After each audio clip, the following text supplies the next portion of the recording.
സംസ്ഥാന സർക്കാർ നടപ്പിലാക്കിയ പ്രിയദർശിനി സൗജന്യ യാത്രാ പദ്ധതി ഒരു മാസം വിജയകരമായി പൂർത്തിയാക്കി. കെ.എസ്.ആർ.ടി.സി. ഓർഡിനറി ബസ്സുകളിൽ സ്ത്രീകൾക്കും ട്രാൻസ്ജെൻഡർ വ്യക്തികൾക്കും സൗജന്യ യാത്ര അനുവദിക്കുന്ന ഈ പദ്ധതി യാത്രാമേഖലയിൽ വലിയ മാറ്റങ്ങളാണ് ഉണ്ടാക്കിയിരിക്കുന്നത്. ഔദ്യോഗിക കണക്കുകൾ പ്രകാരം പദ്ധതിക്ക് മുൻപ് 7,25,000 വനിതാ യാത്രക്കാരുടെ പ്രതിദിന എണ്ണം ഇപ്പോൾ 11,84,000 ഉയർന്നു.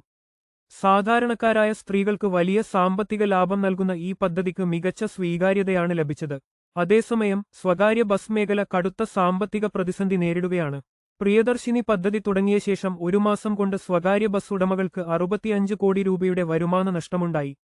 വരുമാനത്തിലെ ഇടിവ് കാരണം സംസ്ഥാനത്തുടനീളം 500-ലധികം ബസ്സുകൾ ഇതിനകം സർവീസ് നിർത്തിവെച്ചു. ഈ സാഹചര്യം വിലയിരുത്താൻ ഗതാഗത മന്ത്രി സി.പി. ജോൺ ചർച്ചകൾക്ക് തുടക്കമിട്ടു. മുൻ ഗതാഗത കമ്മീഷണർ കെ. പത്മകുമാർ അധ്യക്ഷനായ 5-അംഗ വിദഗ്ധ സമിതിയെ സർക്കാർ നിയമിച്ചിട്ടുണ്ട്. ഈ സമിതി 6 ആഴ്ചക്കകം റിപ്പോർട്ട് സമർപ്പിക്കും. പദ്ധതിയിൽ സർക്കാർ പൂർണ്ണ തൃപ്തരാണെന്നും പുതിയ ഗതാഗത നയം ഉടൻ പ്രഖ്യാപിക്കുമെന്നും മന്ത്രി അറിയിച്ചു. കൂടുതൽ വാർത്തകൾക്കായി ഈ ചാനൽ സബ്സ്ക്രൈബ് ചെയ്യുക.